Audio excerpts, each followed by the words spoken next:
So now let's get on to understanding two special cases of the shape of the LM curve. Alright. The first special case is when LM is absolutely vertical. It is vertical, it's a straight line, vertical one, and we just call it a classical case. We'll see why we're calling it classical case, but let's just understand its shape first. Alright, why would it be vertical? This would happen when the money demand is completely interest insensitive. Interest elasticity of money demand is absolutely zero. When this happens, the LM curve would be vertical. Alright, this is something that is unusual, but again, this is how it is. This is academically we have to understand, so let's not deviate. Why would interest elasticity of money demand be absolutely zero, or why would it be insensitive to the changes in the rate of interest? Because it's a classical notion. Classicals were of the view that demand for money is just to buy goods and services and for nothing else. There is no such thing as store of value function of money. So when we assume that classicals are true, when really the demand for money is just to carry out transaction, there is absolutely no need for money to be stored in order to be spent somewhere else, in order to be spent in bonds, etc. Then we are assuming that yes, money demand is absolutely insensitive to the changes in the rate of interest. That's it. Okay, so that's why we're calling it the classical case, because in classical economics, money got one function, that is to carry out transaction. That is it. This is why we're calling it classical. But now let's try understanding its shape. So when the demand for money is absolutely insensitive to the changes in rate of interest, then what's going to happen? Try imagining the diagram now. Let's say supply of money is rupees 50 and demand for money is again rupees 50. Money supply equal to money demand. That's how we got the equilibrium point. That is it.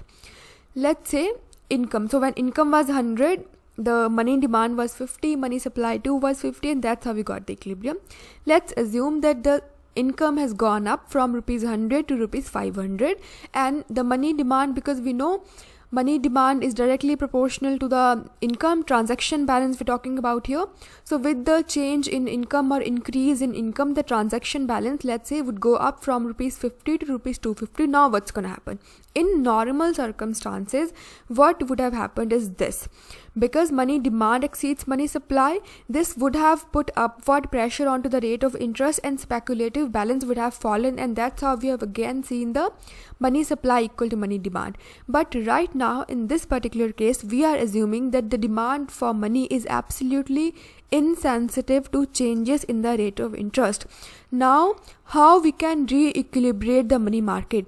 There is no way any change in rate of interest gonna reduce the speculative balance. So only way forward is one, that somehow we're gonna be needing the transaction demand for money that has gone up because of increase in the income.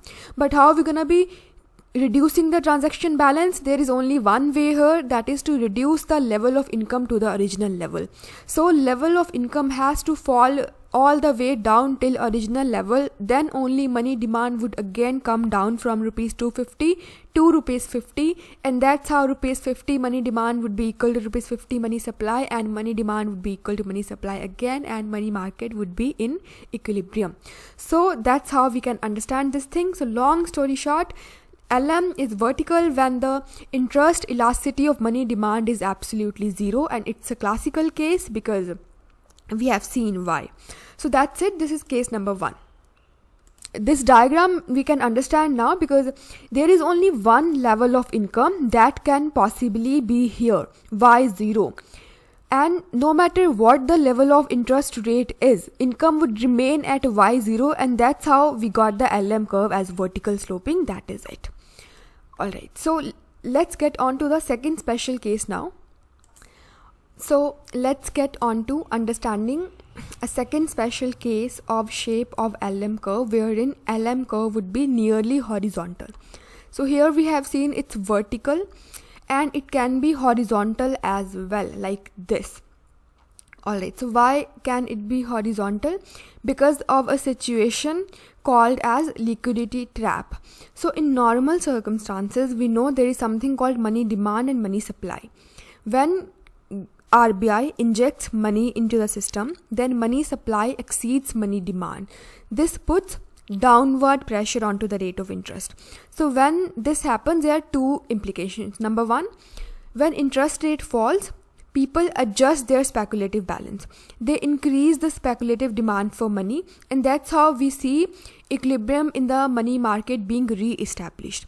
But at the same time, because rate of interest has gone down, the investment demand in the economy would go up, because we know that rate of interest is a cost of the investment. So if the rate of interest has fallen, it means cost of the undertaking investment has gone down. So that's a pure cost profit sort of thing. Cost of something has gone down, you would buy more of it. So investment demand in the economy would go up. All right. But what if people are so pessimistic about the state of the economy that despite there is excess supply of money, people are not willing to invest that money into any bond or anywhere. Instead, they are immediately willing to hold that money with them. They are willing to keep that money into liquid format with them, because they are so pessimistic about the economy. They do not think that if the excess money that they are having, if they invest onto something, they're going to be getting profited by that. No. It is just an assumption that this is how people behave. Sometimes they behave irrationally, which we call as animal spirit. Even if the economic conditions are very pessimistic, people gonna go into investing a lot. But sometimes this also happens that even if economy is doing well, or it could not be doing well, doesn't matter, people are simply pessimistic. Okay, so when this happens, there are two things. Number one, the interest elasticity of money demand becomes near infinite. So if this happens, then with the slight fall in rate of interest, people are going to immediately increase their speculative balance, because the interest elasticity of money demand is infinite, very high. So there would not be very high fall in the rate of interest. People just think that either way rate of interest is low. No way it's gonna go even lower. In fact, in future it would go even higher. So there are two things here. Number one, at present the rate of interest is low. अब मुश्किल से अभी 2-3% rate of interest मिल रहा है लोगों को, और there is a probability, it is just in the mind of people, this is what they are assuming, that in future either way rate of interest would go up, and if in future it is bound to go up, then bond prices would fall. We know there is inverse relationship between the bond price and rate of interest. So in future rate of interest will increase, bond prices will fall. So why would any rational human being be investing onto the bonds in present times when they know that in future the price of bonds will decrease? Definitely then they will be having capital loss onto that very bond, right? So because of these reasons, because of the pessimistic assumption of the people that either way rate of interest is low, in future it's gonna go high, bond prices will fall, we'll be having capital low, so why would we be investing onto anything? Let's keep that money balance with us. So interest elasticity of money demand is near infinite. No matter what amount of money supply is injected into the economy, people gonna immediately increasing their liquidity balance, and that's how we're gonna not be seeing any further fall in the rate of interest. And that is what we call as liquidity trap, and we really are not even need to think why exactly is it bad, because we are seeing interest rate are not falling further.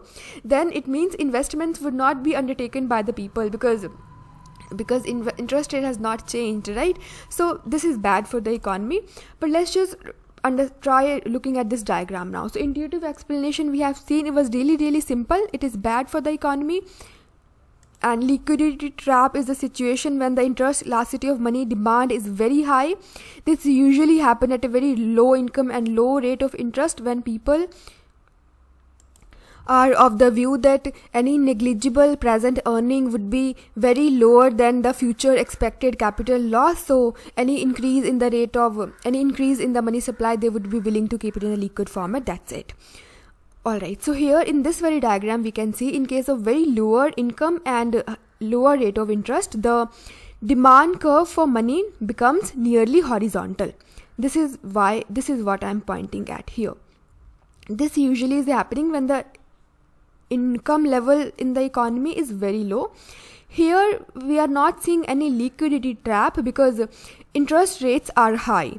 So liquidity trap only happens when interest rates are low, because people are not expecting it to be fall even further. Either way, it's low. So this is the flatter portion or the near infinite portion, and this is what we call as liquidity trap. If we increase the level of income in the economy, then gradually we'll be seeing that we no longer are having any liquidity trap portion into the money demand curve. So that's it. This is a good diagram. This is a good explanation. The Freud explanation is much better than any other's book. So this is it. So we have just drawn the LM curve from this points to here. So here R0 is here and Y0 is here. Y0 and R0. Then income has gone up to Y1 and rate of interest is R1. That's how we got this Y1 and R1. Further, income has gone up from Y1 to Y2, then to Y3, and that's how interest rate 2 has gone up from R2 to R3, and that's how we got these points. And we just join all these points, we'll be getting upward sloping LM curve for sure. But towards a very lower rate of interest side and lower income side, we are seeing near horizontal or infinite shape of LM curve. That's what we mean by liquidity trap. So I think this is enough. It was really simple. This is just how people behave. And because right now also we are in COVID-19 situation, and there are a lot of theories coming up in Hindus that government or RBI should be injecting money into the economy. But then this too is a probable explanation that what if people are not ready to spend? What if there is a lot of pessimism in the economy? What if we are into the liquidity trap sort of situation? Although we are not. The pessimism is not there. There are a lot of demand for goods and services, and in fact black marketing and hoarding is there. In fact, there is a lot of opportunity to undertake investment right now, but we can assume that this could be the case in some of the economies where people are quite pessimistic. All right, so that's it. In next video we'll see next topic, and that is what brings the shift in the LM schedule. That's it. So thank you so much for watching, and goodbye.